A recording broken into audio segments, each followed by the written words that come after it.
मालिकों दबंगिरी जोगु बारदर सुंडीपिंडा होउछंती भड़ाटिया। बजार कमिटी थाना एवं अदालत समस्त द्वारस्थ होला परे भी न्याय पाई पारु नाहांती युवा व्यवसायी। जगतसिंहपुर बस स्टाण्ड सम्मुखें रंजित दास नामक युवक 2014 मसीह दुईटी दुकान घर को भड़ा सूत्र नहीं होटेल व्यवसायी आरंभ करने सहित उपर महला घर को निजे निर्माण करते। 2029 मसीहा पर्यंत कोर्ट एग्रीमेंट बलवत्तर रहिथिबा बेले संपुक्त मालिक गत एप्रिल मासरे बलपूर्वक होटेल सम्मुखें बाली गदा करी होटेल को बंद कर देथिले। जहा फल से दिन ठारू होटेल बंद होइथिबा जोगु होटेल व्यवसायी जनक प्रथमे बजार कमिटर द्वारस्थ हेबा परे कोर्टर द्वारस्थ होइथिले। कोर्टर निर्देश क्रमे पुलिस सहायता होटेल खोला जिबाकू उद्यम करा जाइथिले भी राजनैतिक चाप जोगु व्यवसायी जनक होटेल खोली पार नथिबा अभियोग करिसेंती। अन्यपटे आईन उपरे तांकर संपूर्ण भरोसा थिबा से कहिसेंती। आज्ञा बस स्टाण्ड जगतसिंहपुर बस स्टाण्ड होटेल पल व्यवसायी घर मालिक राज्य चुक्तिनामा करुली 2014 मसीह कर 2014 रु 19 पर्यंत 5 वर्ष एग्रीमेंट होता। मत घर मालिक कहले कि जेहेतु व्यवसाय कर भल कि मो ऊपर घरटा कर दियो तुम तुम निज कष्ट कर आ मु चुक्तिनामा 10 वर्ष करदे आराम से बेपार कर मत जेहेतु आम गाँ लोक मत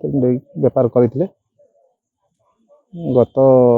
20/4/2025 तारीख दिन हठात मु दुकान बंद कर 19 तारीख दिन घर को जाइली। 20/4/2025 तारीख दिन सका मुझे देखे तो मो दुकान आगे बाली गदा मुझे सेठारे पहुँचला बेलू पुओ घर मालिकंर जे नाती ज्योतिरंजन दास से कौन कले ना बाली पकई देकी गोटे बाड़ीटे धरी बुलूँ। मुझे पचारि आज्ञा आउ बाली किए गदा कला ना मो घर मु बाली गदा कर आप बापा को डाक ना बापा फापा यदि किसी मो सागे कथा कही मत अभद्र भाषा गाड़ी कले मु कौन कल ना पचारि से मत अन्य लोक गुंडा श्रेणी लोक ना धमक दे कहले तो दुकान करें मत खराब व्यवहार कले तो गाड़ी घर छाड़ी चल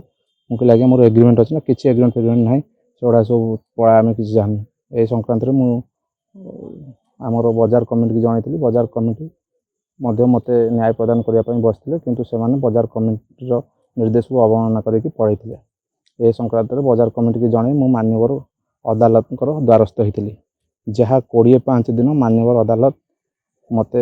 न्याय प्रदान कले एवं 7 दिन मध्य बाली उठाइबा निर्देश देते जहाँ सी अवमानना कले कौन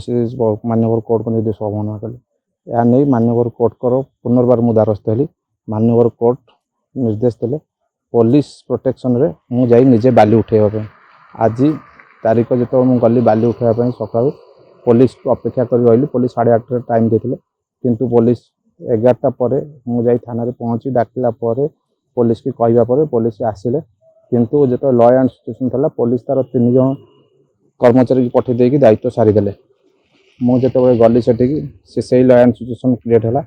से मैंने जोर जबरदस्ती से कोर्टर निर्देश को अवमानना कले पुलिस से विरुद्ध में कौन कार्यानुष्ठान नब तो आगामी दिन जना पड़ो किंतु मो परिवार आज विपद मुहर मोर छोट छोट पिला माने घरे अच्छा खाइया को आम 2 मास पाऊन घर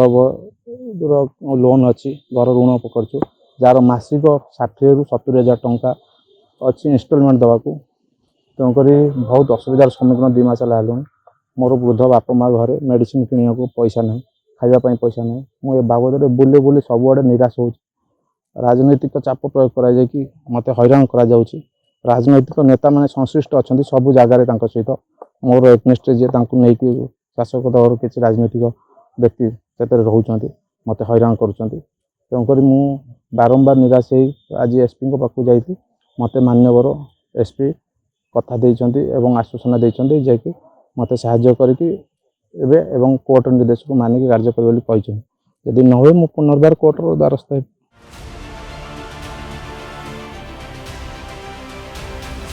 जगतसिंहपुर प्रताप सिंह रिपोर्टर्स टुडे।